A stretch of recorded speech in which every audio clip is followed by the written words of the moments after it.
서준이를 출산한 지 딱 일주일 되는 저녁이었어요. 산후조리원 면회실 소파에 앉아 일주일 된 서준이를 안고 있는데 남편이 문을 열고 들어왔습니다. 일주일 만에 처음 산후조리원에 찾아오는 거였죠. 조리원 비용이 얼만데 이런 데까지 왔어? 집에서 해도 되는 거 아니야? 고생했다거나 축하한다거나 하는 말은 없었어요. 첫 마디부터 돈 얘기였죠. 분유값, 기저귀값이 그렇게 많이 나간다는데 거기까지 생각해봤어? 애 하나 키우는 게 얼마나 드는데? 저는 제왕절개 상처가 아직 아물지도 않은 몸으로 혼자 아기를 달래고 있었습니다. 남편이 들어오자 술 냄새가 나기 시작했죠. 일주일 만에 처음 보는 아이 앞에서 술 냄새를 풍기며 돈 얘기를 하고 있는 남편을 보며 저는 슬슬 한계에 다다랐다고 느끼고 있었어요. 한숨만 나올 뿐이었죠. 당신도 아빠니까 같이 책임져야 하지 않을까요? 제가 조심스럽게 말을 꺼내자 남편의 표정이 확 굳었습니다. 내가 애까지 봐야 해? 낳은 사람이 키워. 그 한마디가 면회실 공기를 얼려버렸어요. 저는 아무 말도 할 수 없었습니다. 어디서부터 잘못되었는지 처음에 생각해봐도 도저히 감도 잡히지 않았습니다. 눈물이 흘렀고 그제야 알았죠. 이 결혼은 가정이 아니라 책임 회피의 방편이었다는 거예요.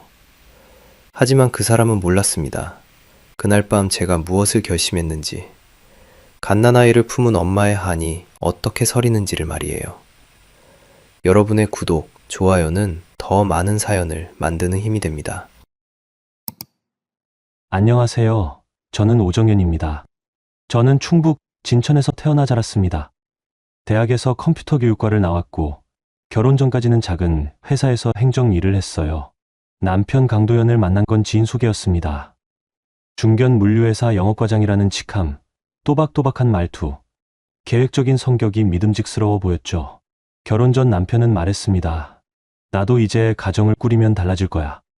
아빠답게 해볼게. 그 말을 믿었어요.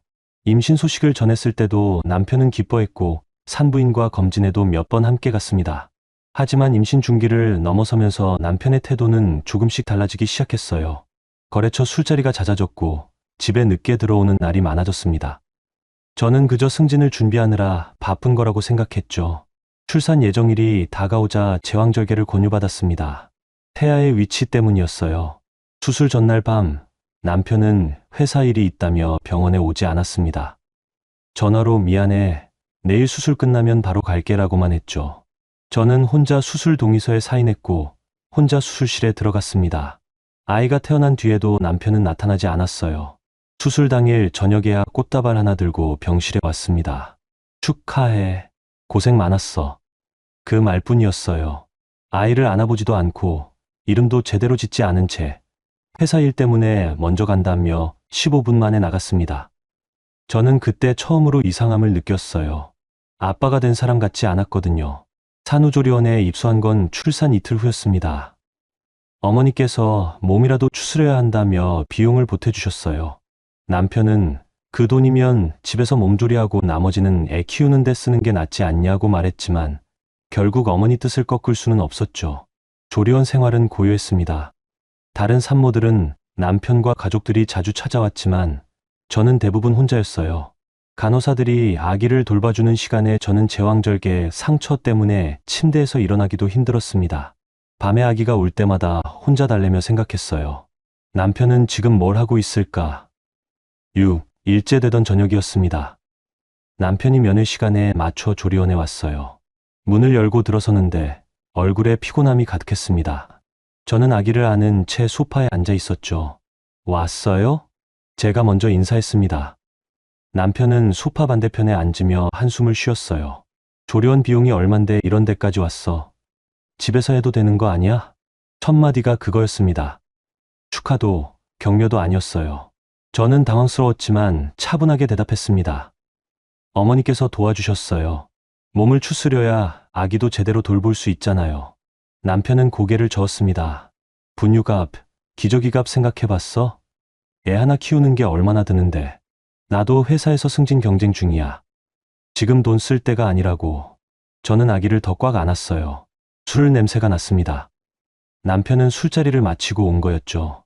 당신도 아빠니까 같이 책임져야 하지 않을까요? 제가 조심스럽게 말을 꺼냈습니다. 그 순간 남편의 얼굴이 확 굳었어요. 내가 애까지 봐야 해. 낳은 사람이 키워. 면회실 공기가 얼어붙었습니다. 저는 아무 말도 할 수 없었어요. 아기가 제 품에서 작게 울음을 터뜨렸고 저도 눈물이 흘렀습니다. 남편은 자리에서 일어나며 말했죠. 나 내일 출장 가. 조리원 끝나면 연락해. 그리고 뒤도 돌아보지 않고 나갔습니다. 저는 그날 밤 잠을 이루지 못했어요. 제왕절개 상처가 욱신거렸지만 그보다 더 아픈 건 가슴이었습니다. 낳은 사람이 키워. 그 말이 머릿속에서 계속 맴돌았어요. 결혼 전 아빠답게 해볼게라던 사람이 출산 6일 만에 책임을 내팽개친 거였습니다. 새벽에 아기가 울었어요. 저는 몸을 일으켜 아기를 안아달랬습니다. 간호사가 들어와 괜찮으세요? 라고 물었지만 저는 고개만 끄덕였어요. 괜찮지 않았지만 괜찮은 척해야 했습니다. 다음 날 아침 저는 조리원 원장님께 퇴소 일정을 앞당기고 싶다고 말했습니다. 원장님은 아직 몸이 회복되지 않았는데 하며 만류했지만 저는 결심했어요. 이곳에서 더 머물 이유가 없었습니다. 남편은 출장을 핑계로 연락도 끊었고 저는 혼자 아기와 함께 있는 시간이 점점 무거워졌거든요. 퇴소 당일 저는 짐을 챙기며 친정어머니께 전화했습니다.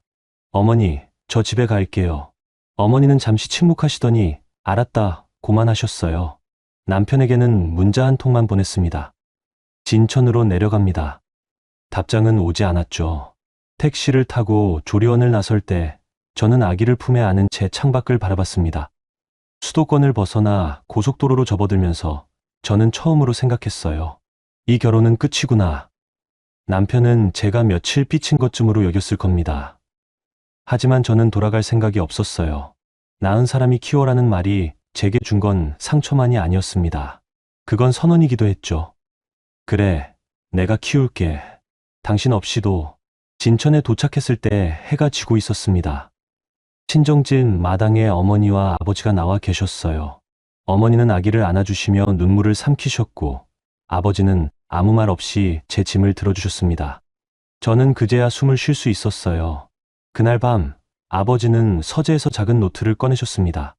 퇴직 전 중학교 행정실장으로 일하시며 기록하던 습관이 남아 계신 분이었죠. 아버지는 노트 첫 페이지에 날짜를 적으며 말씀하셨습니다. 정연아, 앞으로 사위가 하는 말, 보내는 문자, 입금 내역 전부 기록할 거다. 감정으로 싸우면 진다. 기록으로 가야 해. 저는 그때 깨달았어요. 제가 도망친 게 아니라 살아남기 위해 거리를 둔 거라는 거요. 친정집 작은 방에 짐을 풀었습니다. 아기 옷까지, 분유통, 기저귀 몇 팩. 그게 제가 가진 전부였어요. 어머니는 방 한쪽에 요를 깔아주시며 천천히 몸추스려라고 하셨지만 저는 천천히 할 여유가 없었습니다. 생활비가 필요했거든요. 남편에게서는 연락이 없었어요. 제가 진천으로 내려간 뒤 사흘이 지나도록 전화 한 통, 문자 한 줄 없었습니다. 저는 먼저 연락하지 않았어요. 대신 아버지께서 남편에게 문자를 보내셨죠. 도연 씨, 정연이와 아기 생활비 보내주십시오. 답장은 하루가 지나서야 왔습니다. 바쁩니다. 나중에 연락드리겠습니다. 그게 전부였어요. 아버지는 그 문자를 캡처해서 노트의 날짜와 함께 기록하셨습니다. 일주일이 지났습니다. 생활비는 오지 않았고 남편은 회사 일이 바빠서라는 핑계만 되풀이했어요. 저는 그제야 확신했습니다. 이 사람은 책임질 생각이 없구나. 어머니는 제 앞에서 눈물을 보이지 않으려 애쓰셨지만 저는 알았어요. 딸이 산후 회복도 안 된 몸으로 친정에 와서 아기를 키우는 모습이 얼마나 마음 아프셨을지. 아버지는 말수가 적으신 분이지만 서재에서 노트를 펼쳐놓고 날짜별로 기록하시는 뒷모습이 보였습니다. 병원비 영수증, 조리원 입소 날짜, 남편이 면회 온 시간과 했던 말들까지 빠짐없이 적으셨어요. 정연아, 이건 언젠가 쓸 날이 온다. 감정은 흐려지지만 기록은 남는다. 아버지의 그 말씀이 제게 힘이 됐습니다. 아기는 하루가 다르게 자랐어요. 밤마다 울음을 터뜨렸고 저는 제왕절개 상처가 아직 아물지 않은 몸으로 기저귀를 갈고 분유를 먹였습니다. 어머니가 도와주셨지만 제 손으로 직접 해야 한다는 생각이 들었어요. 낳은 사람이 키우라던 남편의 말이 귓가에 맴돌았고 저는 다짐했습니다. 그래, 내가 키운다. 당신 없이도 한 달이 지나자 몸이 조금씩 회복됐습니다. 제왕절개 상처는 여전히 당겼지만 걸을 수 있었고 아기를 안을 수 있었어요. 그때부터 저는 생각했습니다. 어떻게 돈을 벌지? 대학에서 컴퓨터 교육과를 나온 게 떠올랐어요. 결혼 전 회사에서 행정 일을 하며 문서 작성, 엑셀, 기본적인 컴퓨터 활용을 가르쳐 준 적이 있었거든요.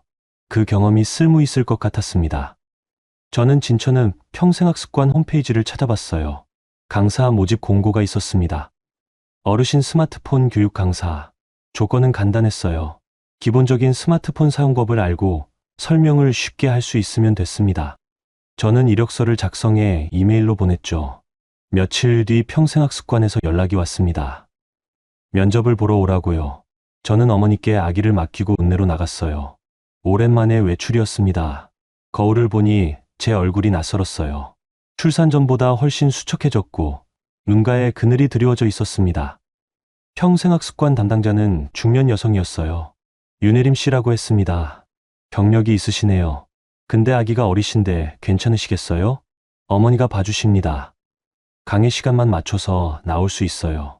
제가 또박또박 대답하자 혜림 씨는 고개를 끄덕였습니다. 그럼 일단 한번 해보시죠. 다음 주 월요일부터 어르신 스마트폰 교육 시작합니다. 주 2회 1시간씩이에요. 그렇게 제 첫 강의가 정해졌습니다. 집으로 돌아오는 길에 저는 처음으로 가슴이 두근거렸어요. 불안함이 아니라 기대였습니다. 내가 다시 시작할 수 있구나. 하지만 그날 저녁 남편에게서 문자가 왔습니다. 정연아, 언제까지 친정에 있을 거야? 집으로 돌아와. 우리 다시 잘해보자. 저는 문자를 읽고 한참을 멍하니 있었어요. 어머니가 물으셨습니다. 누구한테 온 거야? 남편이요. 어머니는 아무 말씀도 하지 않으셨어요. 대신 제 어깨를 가만히 두드려 주셨죠. 저는 답장을 보내지 않았습니다. 돌아갈 생각이 없었거든요. 다음날 아버지께서 노트를 펼쳐 보이셨습니다. 남편이 보낸 문자 내용과 날짜가 기록돼 있었어요. 정연아, 이 사람은 생활비는 안 보내고 돌아오라고만 하는구나. 기록해둬라. 나중에 쓸 날 온다. 저는 고개를 끄덕였습니다. 아버지의 기록, 습관이 제게도 전염되기 시작했어요. 저도 작은 수첩을 하나 샀습니다. 남편이 보낸 문자, 전화 내용, 입금 여부를 날짜별로 적기 시작했죠. 첫 강의 날이 왔습니다. 평생학습관 강의실에는 60대 후반에서 70대 초반으로 보이는 어르신 10명이 앉아 계셨어요. 저는 떨렸지만 웃으며 인사했습니다. 안녕하세요. 오늘부터 스마트폰 교육을 맡게 된 오정연입니다. 어르신들이 박수를 쳐주셨어요. 저는 천천히 스마트폰 화면을 켜는 법부터 시작했습니다. 문자 보내는 법, 사진 찍는 법, 카카오톡 설치하는 법. 하나하나 설명하며 직접 해보도록 도왔죠. 수업이 끝난 뒤 한 할머니가 제 손을 잡으셨어요. 선생님, 고맙습니다. 손주한테 문자 보내고 싶었는데 이제 할 수 있겠어요. 그 한마디에 눈물이 날 뻔했습니다. 제가 누군가에게 도움이 될 수 있다는 게 이렇게 큰 힘이 되는지 몰랐어요. 강의를 마치고 집으로 돌아오면 아기가 저를 기다리고 있었습니다. 어머니가 분유를 먹이고 재워주셨지만 아기는 제 품에 안겨야 편안해했어요. 저는 아기를 안으며 생각했습니다. 이 아이를 위해서라도 포기할 수 없어. 그런데 그날 밤 남편에게서 또 문자가 왔습니다. 생활비 보내달라고 장인어른이 계속 문자 보내시는데 나도 형편이 어려워. 회사에서 실적 압박받고 있어. 조금만 기다려줘. 저는 문자를 읽고 코웃음을 쳤어요. 형편이 어렵다면서 술자리는 계속 다니는 사람이었습니다. 저는 답장 대신 그 문자를 캡처해서 제 수첩에 붙였어요. 일주일 뒤 남편에게서 10만 원이 입금됐습니다. 아기 분유값도 안 되는 돈이었어요. 저는 그 입금 내역도 캡처했습니다. 아버지께서 노트에 적으셨죠. 생활비 명목 10만 원 입금. 출산 후 40일 만에 첫 입금. 그 기록들이 쌓여가면서 저는 점점 더 확신했습니다. 이 결혼은 끝이고 저는 제 힘으로 살아가야 한다고요. 강의는 계속됐습니다. 어르신들이 스마트폰을 다루는 모습이 점점 능숙해졌고 저도 가르치는 일에 자신감이 붙었어요. 윤혜림 씨가 어느 날 제게 말했습니다. 정연 씨, 수업 준비 정말 꼼꼼하게 하시네요. 어르신들 반응도 좋고요. 다음 달부터 한글 문서 작성 강의도 맡아보시겠어요? 저는 흔쾌히 고개를 끄덕였습니다. 강의가 늘어나면 수입도 늘어날 테니까요. 하지만 남편은 달랐습니다. 어느 날 지인을 통해 소식이 들려왔어요. 남편이 사람들에게 이렇게 말하고 다닌다고요. 아내가 애 핑계대고 친정에 내려가서 동네에서 컴퓨터나 가르치고 있대요. 제대로 된 일도 아니고. 그 말을 들었을 때 화가 났습니다. 하지만 동시에 생각했어요. 비웃어라. 나는 계속 할 테니까. 밤마다 아기를 재우고 나면 저는 노트북을 켰습니다. 다음 강의 자료를 준비하고 어르신들이 이해하기 쉽도록 화면을 캡처해서 문서로 만들었어요. 한글 프로그램으로 표를 만들고 글씨 크기를 키우고 그림을 넣었습니다. 그 시간이 고됐지만 동시에 살아있다는 느낌을 줬어요. 아버지는 여전히 기록을 이어가셨습니다. 남편이 보낸 문자, 입금 내역, 전화 통화 내용, 모든 게 날짜와 함께 노트에 남았습니다. 저는 그 노트를 볼 때마다 생각했어요. 이게 언젠가 무기가 되겠구나. 2달이 지났습니다. 저는 이제 주 4회 강의를 하고 있었고, 어머니는 아기를 돌봐주시며 응원해 주셨어요. 아기는 100일을 넘겼고, 제 품에서 방긋 웃기 시작했습니다. 그 웃음을 볼 때마다 저는 다짐했어요. 이 아이에게 떳떳한 엄마가 되겠다. 남편은 여전히 생색내듯 한 달에 한 번씩 10만 원에서 20만 원 정도를 보냈습니다. 그리고 가끔 문자로 물었어요. 언제 집으로 돌아올 거야? 저는 답하지 않았습니다. 대신 아버지께서 답장을 보내셨죠. 아이 양육비를 제대로 보내십시오. 그렇게 저는 친정에서 뿌리를 내리기 시작했습니다. 도망친 게 아니었어요. 살아남기 위해, 그리고 다시 일어서기 위해 거리를 둔 거였습니다.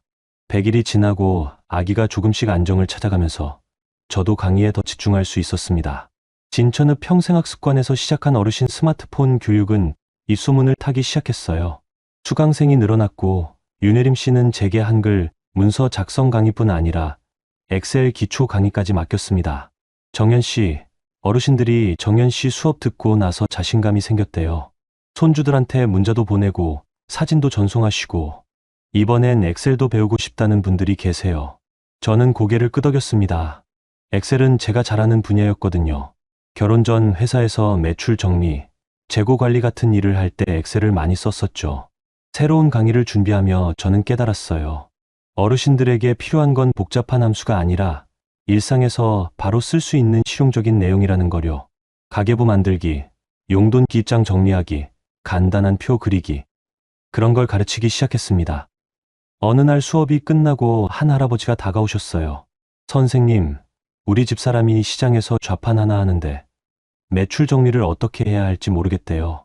혹시 그런 것도 가르쳐 주실 수 있나요? 그 질문에 저는 번쩍 정신이 들었습니다. 어르신들뿐 아니라 장사하는 분들에게도 컴퓨터 실무가 필요하겠구나 싶었어요. 저는 할아버지께 말씀드렸습니다. 네, 가능합니다. 시장 상인분들 모아서 강의 열어보시죠. 그렇게 진천읍 문화센터에서 소상공인 대상 강의가 시작됐습니다.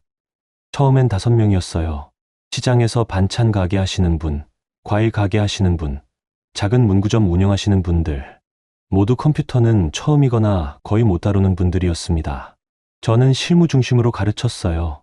전단지 만들기, 가격표 인쇄하기, 매출 엑셀로 정리하기, 재고 관리표 만들기, 하나하나 직접 해보도록 했습니다. 상인분들은 처음엔 서툴렀지만 금방 익숙해졌어요. 자기 장사에 바로 쓸 수 있는 내용이니까요. 한 달쯤 지났을 때 문구점 하시는 조태식 씨가 제게 말했습니다. 선생님, 장사하는 사람한테 바로 돈 되는 수업이에요. 우리 상인회에 얘기해 볼게요. 정식으로 강의 열어주시면 좋겠어요. 그렇게 상인회 강의까지 이어졌습니다.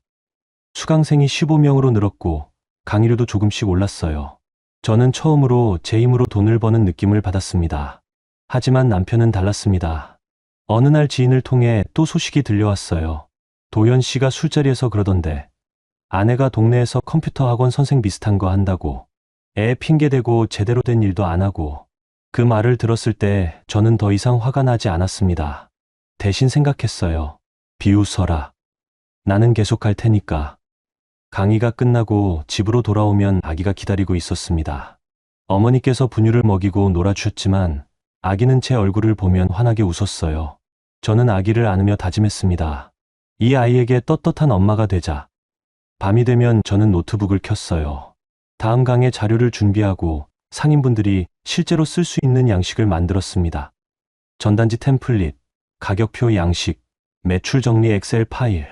하나하나 정성껏 만들어서 수강생들에게 나눠줬어요. 그러던 어느 날 윤혜림 씨가 제게 제안했습니다. 정연 씨, 강의 정말 잘하세요. 수강생들 만족도가 높아요. 이번에 정식 프로그램으로 확대해보면 어떨까요? 평생학습관 정규 강좌로 올리고 홍보도 제대로 해보죠. 저는 흔쾌히 고개를 끄덕였습니다. 기회가 왔다는 걸 느꼈거든요.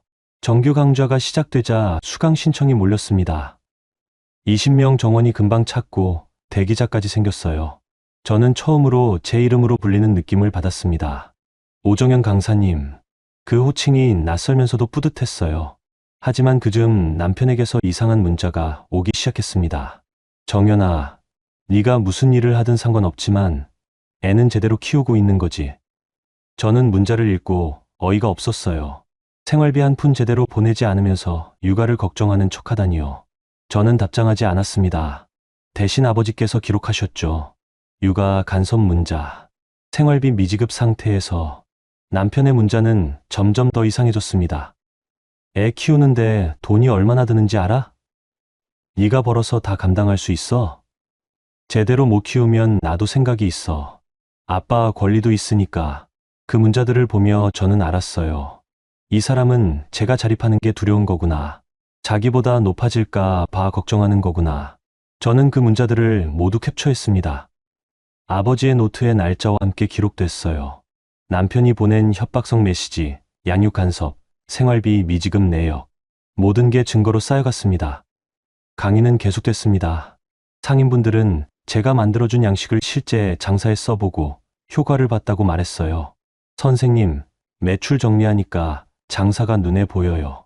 뭐가 잘 팔리고 뭐가 안 팔리는지 알겠어요. 전단지 만들어서 돌렸더니 손님이 늘었어요. 고맙습니다. 그런 말을 들을 때마다 저는 가슴이 벅찼습니다.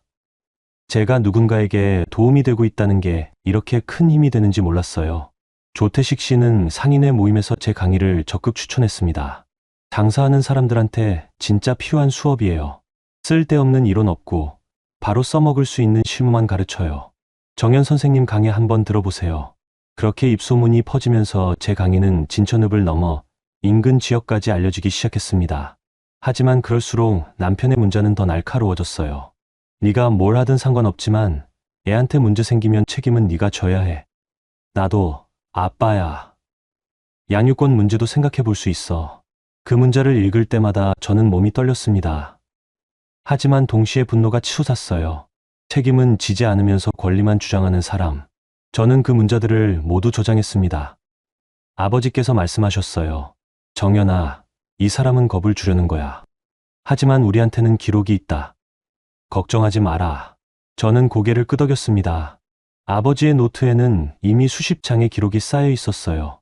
남편이 보낸 문자, 입금 내역, 통화 내용, 폭언 당시 상황. 모든 게 날짜와 함께 정리돼 있었습니다. 저는 더 이상 두렵지 않았어요. 대신 생각했습니다. 계속 가자. 더 높이 올라가자. 밤마다 아기를 재우고 나면 저는 노트북을 켰습니다. 강의 자료를 준비하고 새로운 프로그램을 구상했어요. 상인분들에게 온라인 판매 시스템도 가르쳐보면 어떨까? 택배 송장 출력, 주문 관리, 고객 응대. 그런 실무까지 확장하면 더 많은 분들에게 도움이 될 것 같았습니다. 저는 무너진 아내의 자리 대신 다시 제 이름으로 불리기 시작했습니다. 오정연. 그 이름이 점점 더 선명해졌어요. 강의가 확대되면서 수입도 조금씩 늘어났습니다. 한 달에 100만 원 정도를 벌 수 있게 됐어요. 남편이 보내는 10만 원, 20만 원보다 훨씬 많은 돈이었습니다. 저는 그 돈으로 아기 분유를 사고 기저귀를 사고 어머니께 생활비를 드렸어요.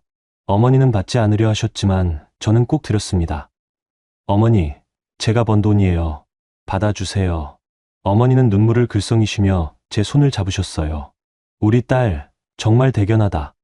그 말씀에 저도 눈물이 났습니다. 하지만 참았어요. 울 시간이 없었거든요. 그런데 그즈음 남편에게서 생활비 입금이 끊겼습니다.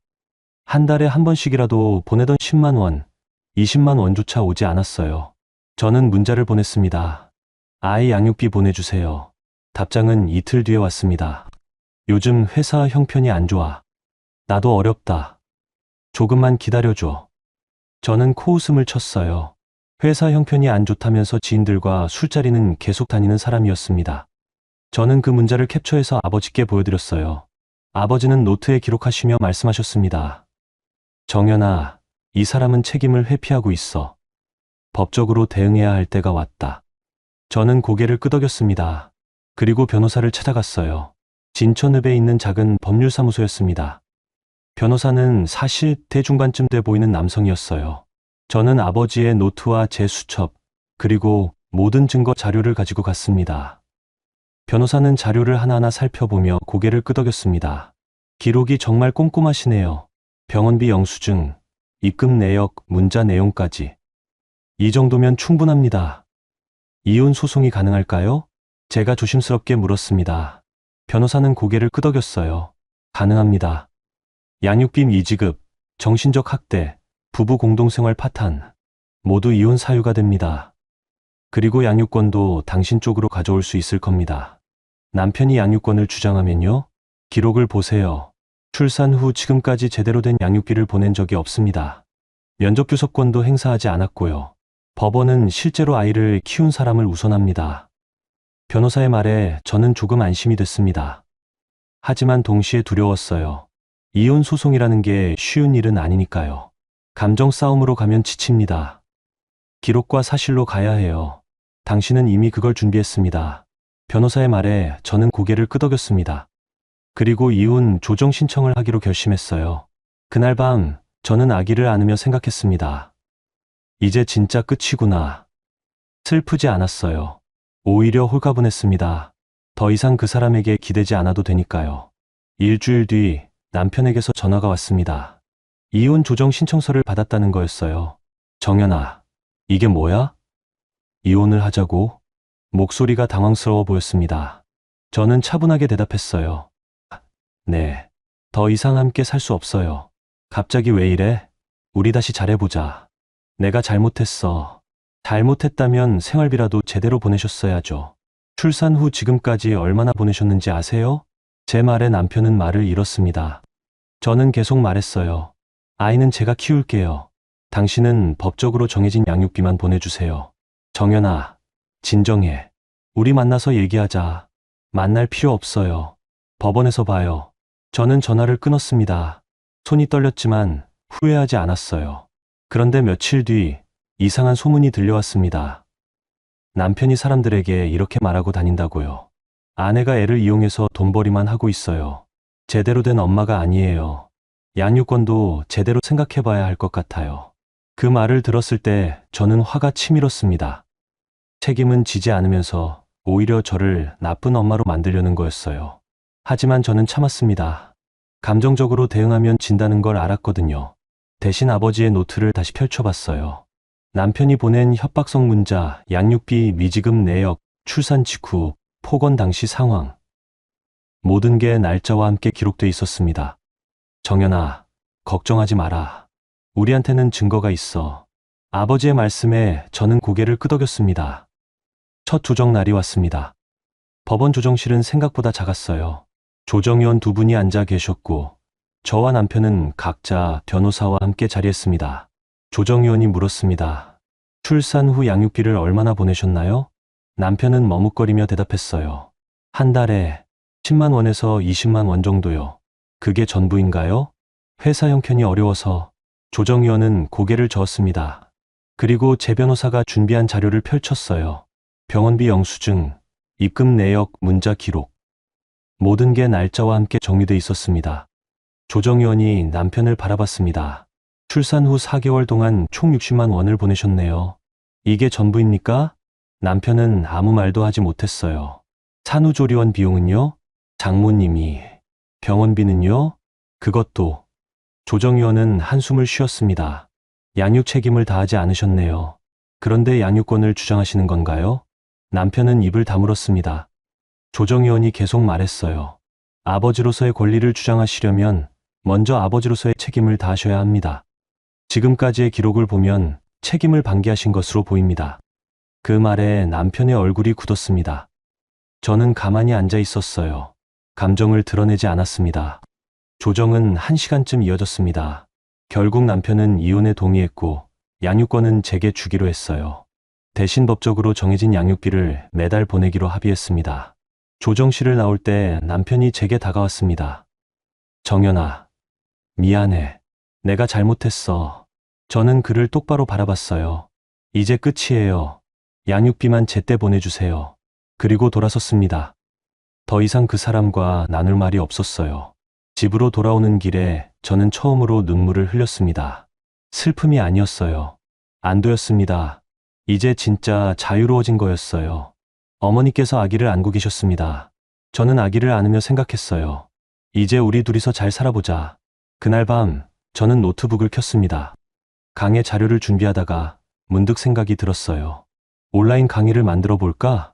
진천읍에서만 강의하는 건 한계가 있었습니다. 하지만 온라인으로 확장하면 전국 어디서든 제 강의를 들을 수 있을 거였어요. 저는 메모를 시작했습니다. 소상공인을 위한 컴퓨터 실무. 장사하는 사람도 혼자 배워 바로 쓰는 강의. 그렇게 저는 최악의 순간을 지나 새로운 시작을 준비하기 시작했습니다. 이혼 조정이 끝난 뒤 저는 본격적으로 온라인 강의를 준비하기 시작했습니다. 진천읍 상인분들에게 가르쳤던 실무 내용을 영상으로 만들기로 했어요. 전단지 만들기, 엑셀 매출 정리, 택배 송장 출력, 온라인 주문 관리. 장사하는 분들이 정말 필요로 하는 내용만 골라서요. 문제는 촬영이었습니다. 집에 스튜디오 같은 건 없었고 장비도 없었어요. 저는 친정집 작은 방 한쪽에 책상을 놓고 스마트폰을 거치대에 고정했습니다. 조명은 스탠드 2개로 해결했고요. 그렇게 즉석 스튜디오를 만들었어요. 첫 영상을 찍던 날이 기억납니다. 아기를 재우고 밤 11시쯤 촬영을 시작했어요. 화면에 제 얼굴이 나왔고 저는 떨리는 목소리로 말했습니다. 안녕하세요. 오정연입니다. 오늘은 한글 프로그램으로 간단한 전단지 만드는 법을 알려드릴게요. 처음엔 어색했어요. 카메라 앞에서 말하는 게 강의실에서 사람들 앞에서 말하는 것과 전혀 달랐거든요. 하지만 계속 찍다 보니 조금씩 익숙해졌습니다. 한 영상을 찍는데 서너 시간이 걸렸어요. 중간에 실수하면 다시 찍어야 했고 편집도 직접 해야 했습니다. 무료 편집 프로그램을 찾아 독학했어요. 자막 넣기, 장면 전환, 효과음 넣기. 하나하나 배워가며 영상을 완성했습니다. 새벽 3시가 넘어서야 첫 영상이 완성됐어요. 제목은 장사하는 사람도 10분 만에 배우는 전단지 만들기였습니다. 저는 영상을 유튜브에 업로드하고 상인분들 단체 카톡방에 링크를 공유했어요. 다음날 아침 휴대폰에 알림이 가득했습니다. 상인분들이 댓글을 남긴 거였어요. 선생님, 영상 정말 이해하기 쉬워요. 집에서 다시 보면서 따라했더니 진짜 되네요. 다음 영상 언제 올리세요? 그 댓글들을 보며 저는 확신했습니다. 이거다. 저는 일주일에 2~3개씩 영상을 찍기 시작했어요. 엑셀 매출 정리, 가격표 인쇄, 재고 관리 표 만들기, 카카오톡 채널 개설, 온라인 주문 받는 법. 모두 상인분들이 실제로 필요로 하는 내용이었습니다. 영상은 빠르게 퍼져나갔어요. 진천읍 상인분들이 다른 지역 상인들에게 공유했고 그들이 또 다른 사람들에게 공유했습니다. 조회수가 100, 1000, 만을 넘어갔어요. 그런데 문제가 생겼습니다. 댓글에 질문이 쏟아진 거예요. 선생님, 이 부분이 이해가 안 돼요. 자세히 알려주세요. 온라인 쇼핑몰 만드는 법도 가르쳐 주실 수 있나요? 엑셀 고급 기능도 배우고 싶어요. 저는 일일이 댓글에 답하기 시작했습니다. 하지만 질문이 너무 많아서 감당이 안 됐어요. 그래서 생각했습니다. 정식 온라인 강의 플랫폼을 만들어 볼까? 저는 온라인 강의 플랫폼을 검색했어요. 유료 강의를 올릴 수 있는 사이트들이 여럿 있었습니다. 하지만 수수료가 만만치 않았어요. 그래서 직접 만들기로 했습니다. 웹사이트 제작은 처음이었지만 무료 템플릿을 활용하면 가능할 것 같았어요. 저는 밤마다 노트북을 켜고 웹사이트 만드는 법을 독학했습니다. 유튜브 튜토리얼을 보고 블로그 글을 읽으며 하나씩 따라했어요. 한 달쯤 걸렸습니다. 드디어 제 온라인 강의 플랫폼이 완성됐어요. 장사하는 사람도 혼자 배워 바로 쓰는 컴퓨터 실무. 사이트 이름이었습니다. 저는 강의를 패키지로 묶었어요. 기초 과정, 실전 과정, 고급 과정. 각 과정마다 시려 개의 영상이 들어갔고 실습 파일과 양식도 함께 제공했습니다. 가격은 과정당 5만 원으로 정했어요. 오프라인 강의보다 훨씬 저렴한 가격이었죠. 사이트를 열고 상인분들께 공지했습니다. 첫날 5명이 수강 신청을 했어요. 이틀째는 10명, 사흘째는 20명. 일주일 만에 100명이 넘는 수강생이 생겼습니다. 저는 믿을 수 없었어요. 제가 만든 강의를 전국 각지의 사람들이 듣고 있다니요. 댓글과 문의가 쏟아졌습니다. 선생님 덕분에 온라인 주문 시스템 만들었어요. 매출 정리가 이렇게 쉬운 줄 몰랐어요. 다음 강의도 기대할게요. 그 메시지들을 읽으며 저는 가슴이 벅찼습니다. 제가 누군가의 삶을 바꾸고 있다는 게 실감났어요. 하지만 육아와 촬영을 병행하는 건 쉽지 않았습니다. 아기는 밤에도 자주 깼고 저는 제대로 잠을 못 잤어요. 낮에는 아기를 돌보고 밤에는 영상을 찍고 편집했습니다. 몸은 피곤했지만 마음은 살아있었어요. 어머니께서 걱정하셨습니다. 정연아, 너무 무리하는 거 아니니? 몸 상하겠다. 괜찮아요, 어머니. 지금 아니면 못해요. 저는 정말 그렇게 생각했습니다. 지금이 기회였어요. 멈추면 안 됐습니다. 조태식 씨가 어느 날 제게 전화했습니다. 선생님, 진천소상공인협의회에서 정식으로 강의 요청이 들어왔어요. 온라인 창업 실무 교육이요.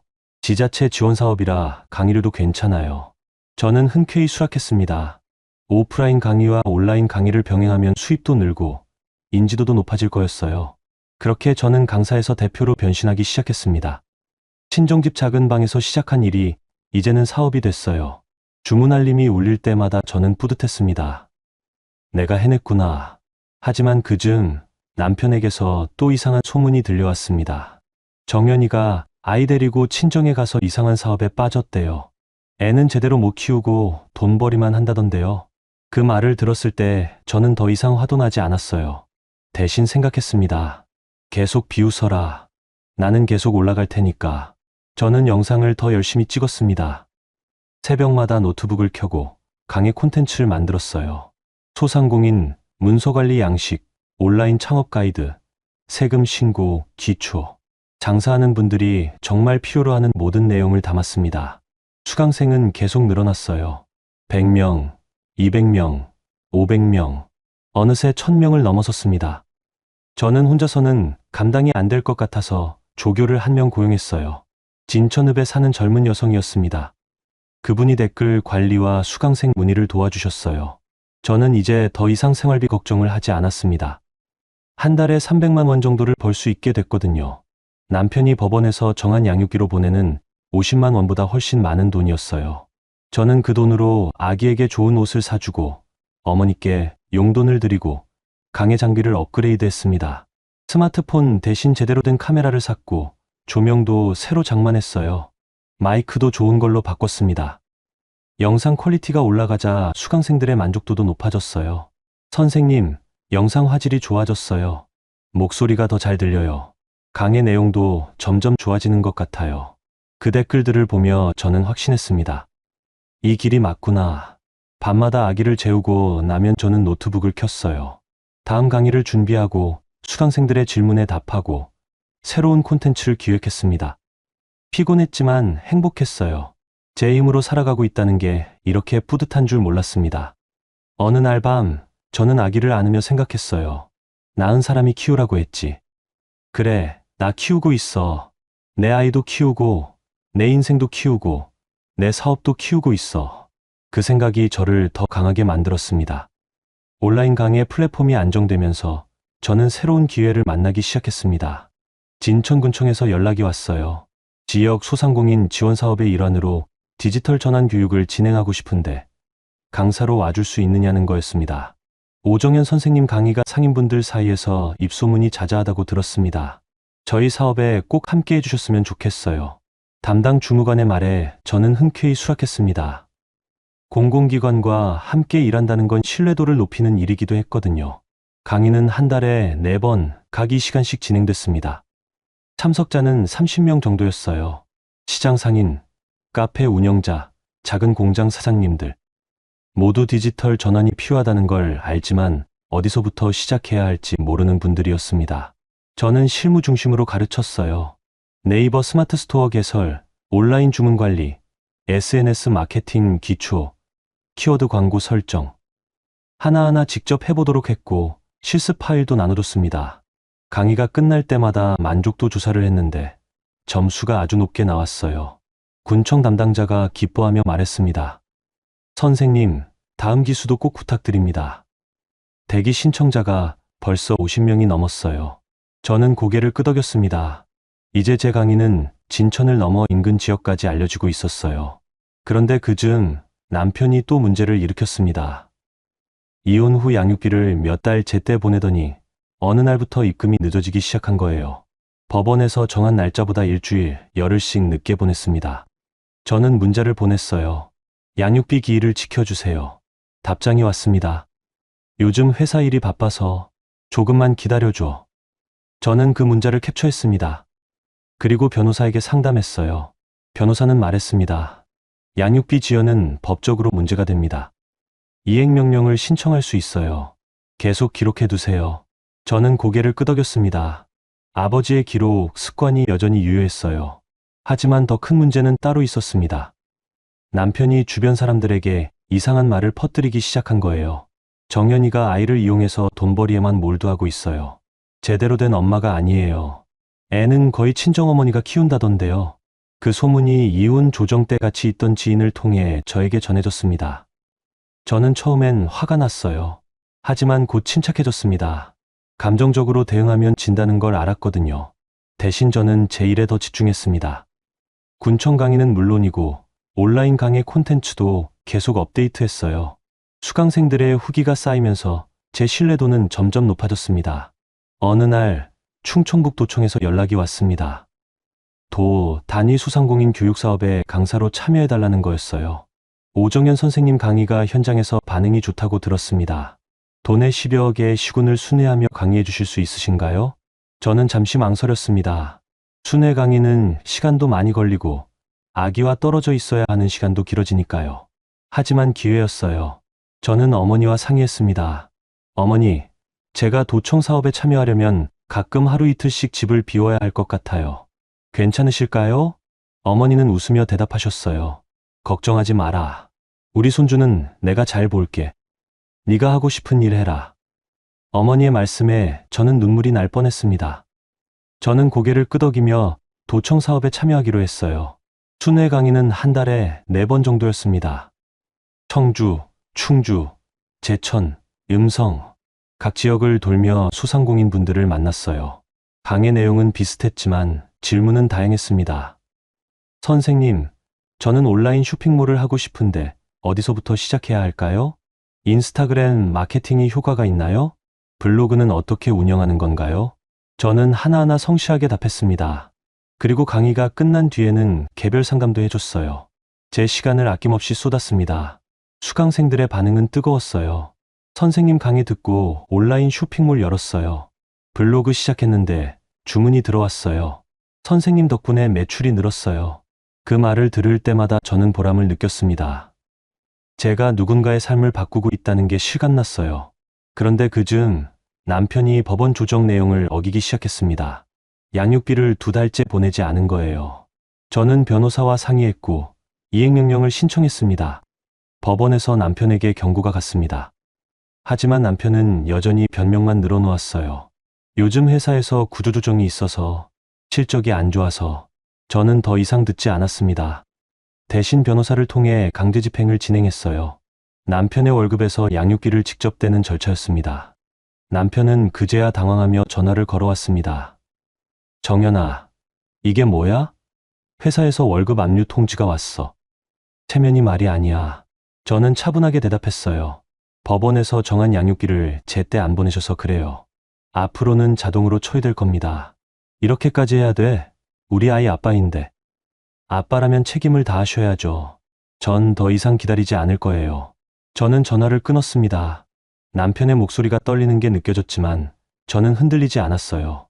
며칠 뒤 남편이 주변에 또 이상한 말을 퍼뜨렸다는 소식이 들려왔습니다. 정연이가 나를 괴롭히고 있어요. 월급까지 압류하고. 엄마가 할 짓이 아니에요. 그 말을 들었을 때 저는 코웃음을 쳤어요. 책임은 안 지면서 피해자 코스프레를 하는 거였습니다. 하지만 저는 신경 쓰지 않았어요. 대신 제 일에 더 집중했습니다. 도청 강의는 계속됐고 온라인 수강생도 2,000명을 넘어섰어요. 저는 이제 강사이자 교육 플랫폼 대표였습니다. 어느 날 밤 저는 아기를 안으며 생각했어요. 남편은 거짓말로 저를 막으려 했지만 진실은 결국 드러나고 있어. 저는 더 이상 두렵지 않았습니다. 조태식 씨가 전화를 걸어왔습니다. 선생님, 서울에 있는 중견기업에서 강의 요청이 들어왔어요.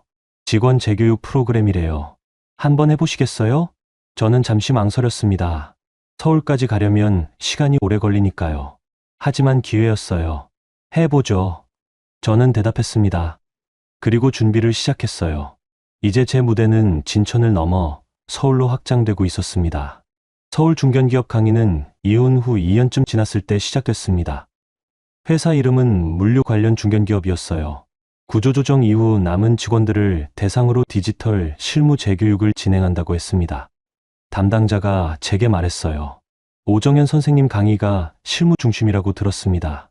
저희 직원들도 당장 써먹을 수 있는 내용을 배우고 싶어 해요. 저는 고개를 끄덕였습니다. 강의 자료를 새로 준비하기 시작했어요. 엑셀 고급 함수, 데이터 분석, 업무 자동화, 보고서 작성. 회사원들에게 필요한 내용을 골라 정리했습니다. 첫 강의 날이 왔습니다. 서울 서초동에 있는 회사 교육장이었어요. 저는 이른 아침 진천을 출발해 차로 2시간을 달려 도착했습니다. 교육장은 넓었어요. 좌석이 100개쯤 있었고 앞쪽에 스크린과 강단이 마련돼 있었습니다. 저는 노트북을 연결하고 자료를 준비했어요. 수강생들이 하나둘 들어오기 시작했습니다. 대부분 30대에서 50대까지 다양한 연령대였어요. 표정들이 피곤해 보였습니다. 구조조정 후 남은 사람들이라 그런지 무거운 분위기가 느껴졌어요. 저는 자리에 앉아 출석부를 확인했습니다. 이름들을 하나하나 읽다가 익숙한 이름이 눈에 들어왔어요. 강도현, 제 전 남편 이름이었습니다. 저는 심장이 쿵 내려앉는 걸 느꼈어요. 설마. 하지만 이름이 같은 사람일 수도 있었습니다. 저는 긴장을 풀고 강의를 시작하려 했어요. 그때 교육장 문이 열렸습니다. 늦게 들어오는 사람이 있었어요. 저는 고개를 들었고 그 순간 눈이 마주쳤습니다. 강도현이었습니다. 그는 문 앞에 서서 굳어버렸어요. 저를 보고 믿을 수 없다는 표정이었습니다. 저도 순간 당황했지만 곧 침착해졌어요. 저는 미소를 지으며 말했습니다. 늦으셨네요. 앞자리에 앉으세요. 도현은 말없이 맨 앞줄 구석자리로 걸어갔습니다. 얼굴이 하얗게 질려 있었어요. 저는 강의를 시작했습니다. 목소리가 떨리지 않도록 신경 썼어요. 안녕하세요. 오늘부터 여러분의 디지털 실무 교육을 맡게 된 오정현입니다. 앞으로 3개월 동안 함께 할 텐데 열심히 배워가시길 바랍니다. 수강생들이 박수를 쳤습니다. 저는 화면을 켜고 자료를 띄웠어요. 첫 주제는 엑셀 고급 함수였습니다. 강의를 하는 내내 도현의 시선이 느껴졌어요. 그는 맨 앞줄에 앉아 저를 멍하니 바라보고 있었습니다. 노트북도 열지 않고 필기도 하지 않았어요. 그냥 굳어 있었습니다. 저는 신경 쓰지 않고 강의를 이어갔어요. 함수 사용법을 설명하고 실습 파일을 나눠주고 직접 해보도록 했습니다. 수강생들은 열심히 따라했어요. 하지만 도현만 움직이지 않았습니다. 2시간 강의가 끝나고 쉬는 시간이 됐습니다. 수강생들이 자리에서 일어나 커피를 마시러 나갔어요. 도현도 자리에서 일어났지만 교육장을 나가지 않고 제게 다가왔습니다. 정연아, 그가 조심스럽게 말을 걸었습니다. 저는 자료를 정리하며 대답했어요. 무슨 일이세요? 네가 여기서 강의를 하고 있었어? 네, 3개월 동안 진행됩니다. 열심히 들으세요. 제 담담한 대답에 도현은 말을 잃었습니다. 그는 한참을 망설이다가 물었어요. 애는 잘 있어? 네, 잘 크고 있어요. 보고 싶은데. 면접교섭권은 법원에서 정해진 대로 행사하시면 됩니다. 저는 차갑게 대답했습니다. 도현은 더 이상 말하지 못하고 자리로 돌아갔어요. 다음 강의 시간이 시작됐습니다. 저는 계속 강의를 이어갔어요. 데이터 분석, 피벗 테이블, 차트 만들기. 하나하나 설명하며 실습을 진행했습니다. 수강생들은 적극적으로 참여했어요. 질문도 많이 나왔습니다. 선생님, 이 함수는 실무에서 어떻게 쓰나요? 데이터가 많을 때는 어떻게 정리해야 하나요? 저는 하나하나 성실하게 답했습니다. 그 모습을 도연히 지켜보고 있었어요. 예전에 자신이 무시했던 아내가 이제는 수백 명 앞에서 당당하게 강의하는 모습을요. 강의가 끝나고 집으로 돌아오는 길에 저는 생각했습니다. 이게 바로 역전이구나. 도연은 구조조정으로 밀려나 재교육을 받아야 하는 처지가 됐고, 저는 그를 가르치는 강사가 됐어요. 완전히 뒤바뀐 위치였습니다. 집에 도착하자 아기가 달려왔습니다. 이제 두 돌이 넘어 걸음마도 제법 안정적이었어요. 저는 아기를 안으며 어머니께 말씀드렸습니다. 어머니, 오늘 교육장에서 도연을 봤어요. 어머니는 놀라셨어요. 뭐라고? 도연이가? 네, 그 회사 직원이었나 봐요. 구조조정 후 재교육 받는 사람 중 한 명이더라고요. 어머니는 한숨을 쉬셨습니다. 세상 참. 그 사람도 이제 힘들겠구나. 저는 신경 안 써요. 그냥 강의만 잘하고 올 거예요.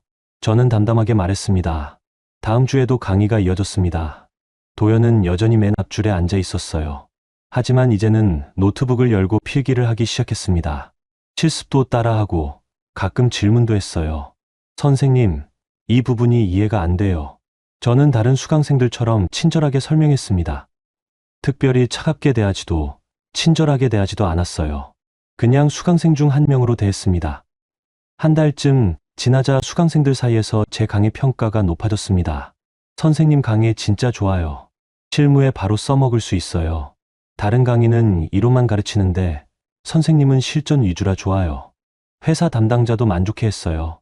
오정현 선생님 강의 만족도가 90점이 넘었어요. 정말 감사합니다. 저는 뿌듯했습니다. 제가 만든 길이 틀리지 않았다는 걸 증명하는 순간이었어요. 어느 날 강의가 끝난 뒤 도연이 또 제게 다가왔습니다. 정연아, 잠깐 얘기 좀 할 수 있을까? 저는 자료를 정리하며 대답했어요. 무슨 얘기인데요? 요즘 회사에서 힘들어. 구조조정 때 살아남았지만 분위기가 안 좋아. 그건 제가 들어야 할 얘기가 아닌 것 같은데요. 제 차가운 대답에 도연은 말을 잃었습니다. 그는 한참을 망설이다가 말했어요. 네가 이렇게 대단한 사람이 될 줄 몰랐어. 저는 그를 똑바로 바라봤습니다. 저는 원래 이런 사람이었어요. 당신이 몰랐을 뿐이죠. 그리고 자료를 챙겨 교육장을 나왔습니다. 도연은 뒤에 남아 멍하니 서 있었어요. 집으로 돌아오는 차 안에서 저는 생각했습니다. 과거의 나를 바닥으로 밀어넣었던 남자가 이제 내가 만든 세계의 맨 앞줄에 앉아 있구나. 그게 가장 통쾌한 복수였어요. 3개월간의 교육이 마지막 주차에 접어들었습니다. 마지막 강의 날, 저는 평소처럼 자료를 준비하고 교육장에 도착했어요. 수강생들이 하나둘 자리에 앉았고 도연도 여전히 맨 앞줄에 있었습니다. 마지막 강의 주제는 업무 자동화와 효율성 향상이었어요. 저는 엑셀 매크로, 자동화 도구, 클라우드 협업 시스템을 설명했습니다. 수강생들은 열심히 필기했고 실습에도 적극적으로 참여했어요. 강의가 끝나갈 무렵 저는 마지막 말을 했습니다. 여러분, 3개월 동안 고생 많으셨습니다. 오늘 배운 내용이 실무에 도움이 되길 바랍니다. 어려운 상황에서도 포기하지 않고 새로운 걸 배우려는 여러분의 열정이 정말 대단했어요. 수강생들이 박수를 쳤습니다. 저는 미소를 지으며 인사했어요. 감사합니다. 강의가 끝나고 수강생들이 하나둘 자리를 떠났습니다. 회사 담당자가 다가와 감사 인사를 했어요. 선생님, 정말 감사했습니다. 직원들 만족도가 아주 높았어요. 나중에 또 기회가 되면 부탁드리겠습니다. 감사합니다. 언제든 연락 주세요. 저는 자료를 정리하며 대답했습니다. 담당자가 나가고 교육장에는 도연만 남아 있었어요. 그는 자리에서 일어나 제게 다가왔습니다. 표정이 복잡해 보였어요. 정연아. 저는 자료를 가방에 넣으며 대답했습니다. 네, 나 잘못했어. 정말 미안해. 그의 목소리가 떨렸습니다. 저는 손을 멈추고 그를 바라봤어요. 무엇에 대해 미안하신 건가요? 출산 후에 너한테 했던 말들, 책임 회피한 것들, 다 잘못했어. 도연은 고개를 숙였습니다. 저는 잠시 침묵했어요. 그리고 담담하게 말했습니다. 이제 와서 사과해봤자 달라지는 건 없어요. 알아. 하지만 그래도 말하고 싶었어. 네가 이렇게 대단한 사람이 될 줄 몰랐어. 저는 코웃음을 쳤습니다. 저는 원래 이런 사람이었어요. 당신이 짓밟았을 뿐이죠. 도연은 아무 말도 하지 못했습니다. 저는 가방을 메고 교육장을 나가려 했어요. 그때 도연이 다급하게 말했습니다. 정연아, 우리 다시 시작할 수 없을까? 저는 걸음을 멈췄습니다. 그리고 돌아서서 그를 똑바로 바라봤어요. 당신은 산후조리원에서 제게 뭐라고 했죠?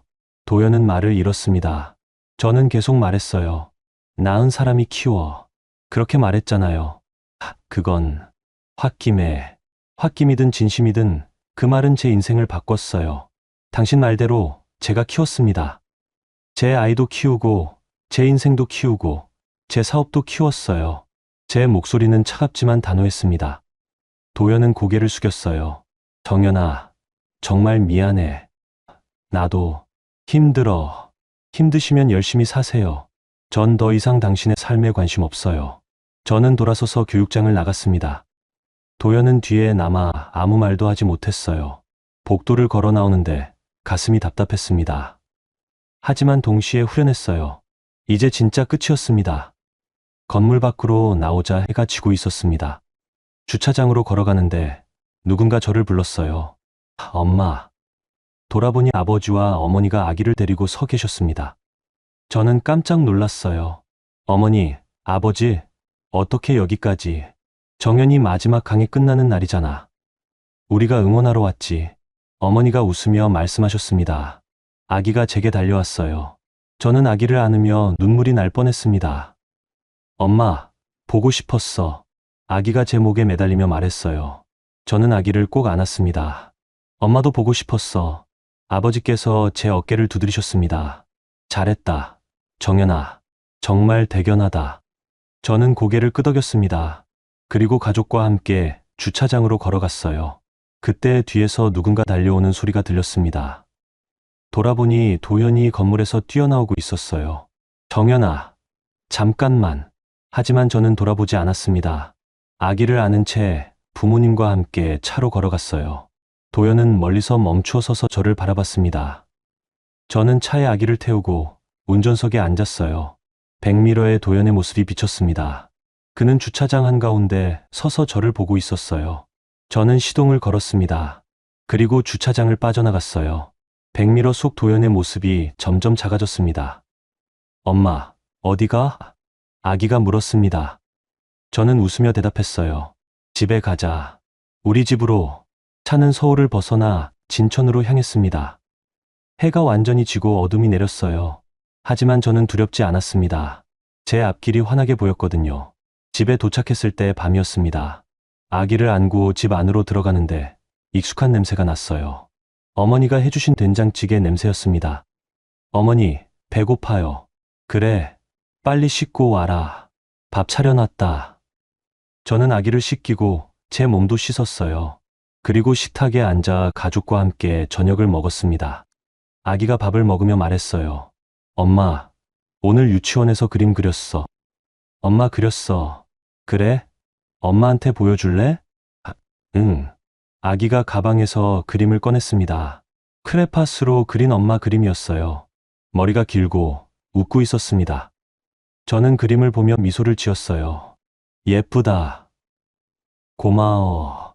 밥을 먹고 아기를 재웠습니다. 아기는 제 품에 안겨 금방 잠들었어요. 저는 아기의 얼굴을 보며 생각했습니다. 낳은 사람이 키우라고 했지. 그래서 난 키웠어. 내 아이도, 내 인생도, 내 사업도. 그리고 이제 난 더 이상 과거에 얽매이지 않아. 저는 아기를 침대에 눕히고 거실로 나왔어요. 노트북을 켰습니다. 이메일함에 새로운 메시지가 와 있었어요. 오정연 선생님, 다음 달부터 전국 단위 온라인 창업 교육 프로그램 강사로 참여해 주실 수 있으신가요? 교육부 주관 사업입니다. 저는 메일을 읽고 미소를 지었습니다. 새로운 기회가 또 찾아온 거였어요. 저는 답장을 작성했습니다. 참여하겠습니다. 그리고 노트북을 덮었어요. 창밖을 보니 별이 빛나고 있었습니다. 저는 창가에 서서 밤하늘을 바라봤어요. 과거에 저를 짓밟았던 남자는 이제 제 뒤에 남았습니다. 저는 더 이상 뒤돌아보지 않을 거예요. 앞만 보고 걸어갈 겁니다. 제 아이와 제 꿈